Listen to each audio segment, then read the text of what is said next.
What's going on there, everyone? This was a pretty interesting article, came out from PJ Media. Project Veritas reveals Google's fairness effort to prevent 2016 from happening again. I'm sure from that headline you can already assume that there's not much fairness involved. On Monday, Project Veritas released a powerful video revealing Google's liberal machine learning fairness program, which a Google executive admittedly defined fairness in terms of any supporter of President Donald Trump would disagree with. She also suggested that Senator Elizabeth Warren, her plans to break up Google is misguided because only Google has the power to prevent the next Trump situation. She also expressed a goal with Google's algorithms to prevent 2016 from happening again. Elizabeth Warren is saying that we should break up Google. And I love her, but she's very misguided. That will not make it better. It will make it worse because now all these smaller companies who do not have the same resources that we do will be charged with preventing the next Trump situation. It's like a small company cannot do that. Jen Janai, head of responsible innovation at Google Global Affairs, tells an undercover Project Veritas journalist in a video. We are also training our algorithms. If 2016 happened again, would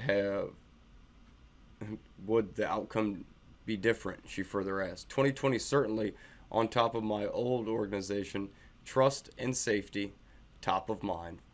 They've been working on it since 2016 to make sure we're ready for 2020. As for those algorithms, the Project Veritas video focused on machine learning fairness, also known as ML fairness.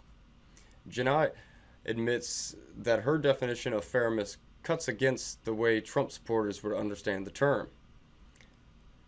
She lays out a very intersectional understanding of fairness.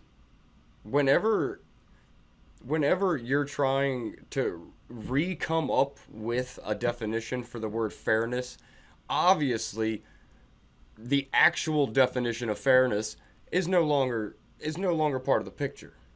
Actual fairness, no. We're gonna take that word and completely change the meaning to fit our narrative. That's ridiculous. And these are people that control one of the most powerful networks on the planet, which is Google. That's where most people get their information from, and they're clearly, purposefully trying to just push a left-wing narrative. This is kind of insane when you think about it. My definition of fairness and bias specifically talks about historically marginalized communities. And that's who I care about. Communities who are in power and have traditionally been in power are not who I'm solving fairness for. Janai says in the video, our definition of fairness is one of those things that we thought would be obvious, and everybody would disagree to, and it wasn't. There was the same people who voted for the current president do not agree with our definition of fairness. No, because you're making up a definition of fairness. You're completely making up your own definition for a word that's existed forever. Come on. Anybody with common sense would disagree with your version of fairness. To be fair is to be equal, to treat everyone equally. You're not doing that. You're clearly not doing that. According to intersectionality, historically marginalized communities still face inherent bias against them, and therefore, in order for true fairness to be achieved, this inherent imbalance must be reversed. This means that fairness does not involve giving a white man and a black man or a black woman a fair shake, but rather shifting the playing field so that the black woman has the advantage. Racist much. Very much so. People are equal. Why does the left not see this? Why do they refuse to understand that people are equal, in America especially? We are the most equal country in the world by far. This is ridiculous. See, this is it's just ridiculous and infuriating. The left is they are so disturbed and sick and racist at heart. Look at the history of the Democratic Party. Need I say more? It's the party of segregationalists and all this other stuff that is disgusting and is a big blemish on America's history, mainly because of Democrats. Fairness is a dog whistle. It does not mean what you think that it means.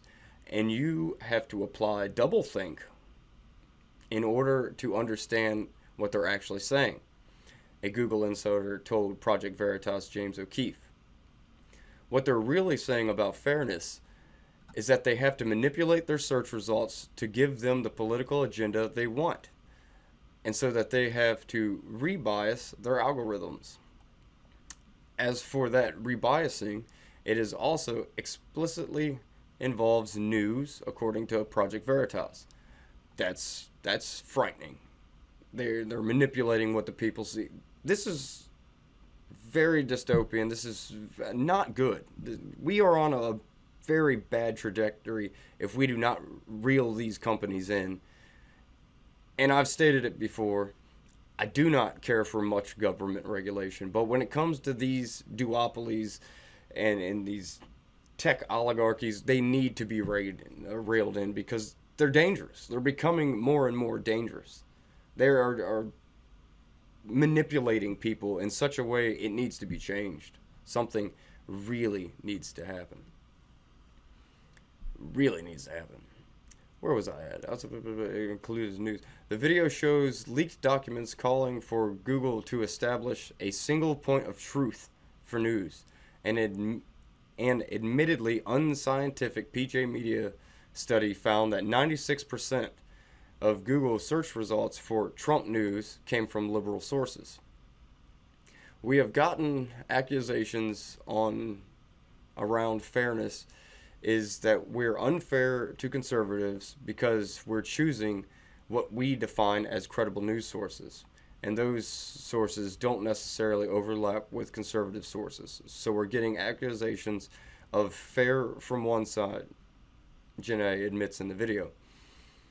They are not an objective source of information, the Google whistleblower says. They are a highly biased political machine that is bent on never letting somebody like Donald Trump come to power again. In the video, Janae says that everyone got screwed over in 2016. Not everyone. There were quite a people who were very happy with the results of 2016. Sorry you couldn't be that way because you choose to be outraged and miserable all the time. I understand. You're a liberal. You're probably full of soy, and that soy is doing bad things to your brain. We all got screwed over in 2016. Again, it wasn't just us. It was the people got screwed over. The news media got screwed over. Like, everybody got screwed over. So we're rapidly been like what happened out there, and how do we prevent it from happening again, she says. She needs to learn how to speak right. I don't care for people who use the word like all the time as like a sentence enhancer. It makes them sound really dumb. This is far from the first time that anti-Trump bias has been revealed at Google. A Google executive bragged about efforts to boost Latino turnout in key states in 2016, expecting that voting bloc to pull for Hillary Clinton. Employees at Google and other tech companies heavily favor Democrats in political contributions. A Google manager also blamed Trump's victory on fake news and hate speech. PJ Media has reached out to Google for a response to the Project Veritas video and will upload this story with any response. Yeah, so that's what this is what we're going through. This is what the conservatives are constantly going to have to fight, because the liberals don't care for the most, but there are a few, and I commend them for it. You got like the article stated, Senator Warren.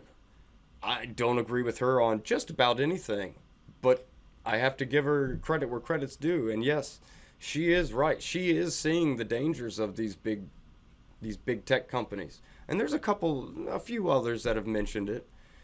And it, it's dangerous. It's very dangerous to have someone, such a company such as Google, that is so big and so powerful, to be trying to control the whole political agenda of the media, and what's released and what you can easily find there, because you can find the conservative news sources, yes, but you generally, it's not going to be on the first page, and sometimes they're not on the second page of search results. You actually have to go through pages to get to reputable conservative news sources. But this is what we're dealing with, people, and we need to stop it. People need to definitely lobby for getting Google, Amazon, Facebook, Twitter, all these places need to be depoliticized. The companies themselves need to be depoliticized, because they're trying to shape and mold everything to the narrative they want. And if it's not, they'll do anything under their means, which they have many means, to silence the opposition. But as always, like, share, and subscribe. Give me your comments. I would love to hear anybody's comments, whether you're pro or against